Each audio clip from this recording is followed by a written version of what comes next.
नमस्कार। आप देख रहे हैं स्पेशल कवरेज न्यूज़ और मैं हूं आपके साथ शिव कुमार मिश्रा।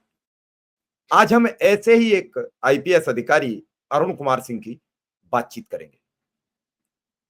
आईपीएस अरुण कुमार सिंह इस समय जनपद चित्रकूट में एसपी के पद पर तैनात है।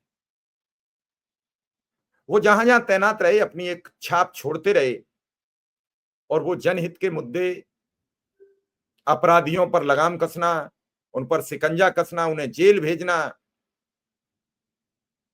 बड़े-बड़े डकैतों को जेल की हवा खिलाना, ये सब काम में माहिर रहे और इसी कामयाबी पर उन्हें 2 बार राष्ट्रपति पदक से पुरस्कृत किया गया। ऐसे पुरस्कृत अधिकारी इस समय चित्रकूट के एसपी हैं और चित्रकूट में आई हुई बाढ़ आपदा में वहां के निवासियों के साथ मिलकर, जुलकर, बाढ़ पीड़ितों से मिलकर उन्हें राहत और व्यवस्था पहुंचवा रहे हैं। उनसे मिल रहे हैं, उनका दुख जान रहे हैं, उनकी कुशलक्षेम ले रहे हैं। मुख्यमंत्री योगी आदित्यनाथ की हर उस नियम और कानून को निर्देशित दिया जाता है, उसे पूरी तरीके से आम जनमानस के बीच पहुंचाकर काम करने में माहिर रहते हैं। एक समय जब नक्सलवाद में सोनभद्र उबाल पर था, तब सोनभद्र में बड़ी कामयाबी हासिल की और जब डकैतों का मामला चल रहा था, तो उस समय जनपद कानपुर देहात, जनपद बदायूं में डकैतों का वो सफाया करने में उन्हें बड़ी महारत हासिल रही। इस कामयाबी को लेकर उन्हें कई बार उत्तर प्रदेश की सरकार के द्वारा भी पुरस्कृत किया गया। ऐसे बिरले अधिकारी जब एडिशनल एसपी बने, तो SP city Noida, additional SP Rampur और फिर एसपी दक्षिण गोरखपुर के पद पर तैनात रहने के बाद इस समय एसपी चित्रकूट के पद पर तैनात है। एसपी दक्षिण जब गोरखपुर तैनात थे, तो एक ऐसे केस का अनावरण किया, एक खुलासा किया, जिस केस में मुलजिम को ढूंढ पाना बेहद कठिन काम था। कोई सबूत नहीं था।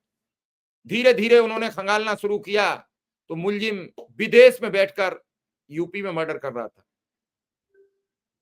कामयाबी मिली, गिरफ्तार भी कराया और पकड़ कर लाए थे, तो उत्तर प्रदेश की ही पुलिस ने, पूरे देश की पुलिस ने दांतों तले उंगली दबा ली थी, जेल भेज दिया। चित्रकूट में कई उन्होंने बड़े काम किए। पूर्वांचल के माफिया कहे जाने वाले मुख्तार अंसारी के बेटे अब्बास अंसारी के खिलाफ इतनी सख्ती से लिखापढ़ी की गई कि उन्हें लोअर कोर्ट, हाई कोर्ट से जमानत नहीं मिल पाई। इतनी सख्त पैरवी थी और उस पैरवी के चलते उन्हें सर्वोच्च अदालत यानी सुप्रीम कोर्ट ने जमानत दी थी। वो भी ये कह के दी थी कि आपको 90 दिन तक पुलिस की निगरानी में रहना पड़ेगा और कहीं भी जाएंगे तो शाम को लखनऊ मुख्यालय पे हाजिरी देनी पड़ेगी। ये एसपी चित्रकूट के सख्त पैरवी का कारण था। एसपी अरुण कुमार लगातार चित्रकूट में अच्छे काम कर रहे हैं, जनता से मिल रहे हैं और इस अच्छे काम और मिलाजुली से कुछ राजनीतिक लोगों की मानसिकता बदल जाती है। राजनीतिक लोगों की अपनी चाह होती है, कप्तान हमारे हिसाब से काम करें, हमारे हिसाब से सुने, लेकिन अपने अक्खड़ स्वभाव, मुख्यमंत्री के दिशा निर्देश को आम जनमानस तक पहुंचाना, सरकारी रीति और कानून के मुताबिक काम करना, कानून व्यवस्था सुदृढ़ रखना उनका पहला अहम रहता है और इसी के चलते कुछ तथाकथित राजनीतिक विद्वेष वालों ने कुछ मीडिया कर्मियों के साथ मिलकर उनकी छवि बिगाड़ने का काम किया है और ये छवि अरुण कुमार सिंह की या एसपी चित्रकूट की नहीं बिगड़ती है, इससे पूरे पुलिस की छवि प्रभावित होती है, मुख्यमंत्री की छवि प्रभावित होती है और ऐसा करना नहीं चाहिए क्योंकि पुलिस का इकबाल ही अपराध पर लगाम लगाने का एक सबसे बड़ा यंत्र होता है।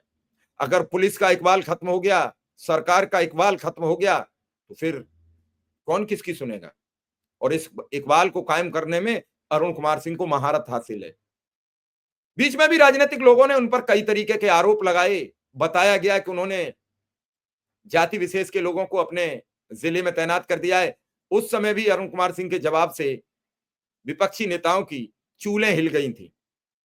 उन्होंने सटीक जवाब दिया, जातिवार चौकी इंचार्ज से लेके थाना प्रभारी तक के जातिवाज लिस्ट सबके मीडिया के समक्ष प्रस्तुत कर दी थी। सब हैरान रह गए थे और उस दिन के बाद विपक्ष के नेता अखिलेश यादव ने यह सवाल करना बंद कर दिया। ऐसे एसपी अरुण कुमार सिंह हैं जो हमेशा मुख्यमंत्री के मान सम्मान के लिए, सरकार के मान सम्मान के लिए, हमेशा जनहित के काम करने के लिए सबसे अग्रणी भूमिका में खड़े दिखाई देते हैं।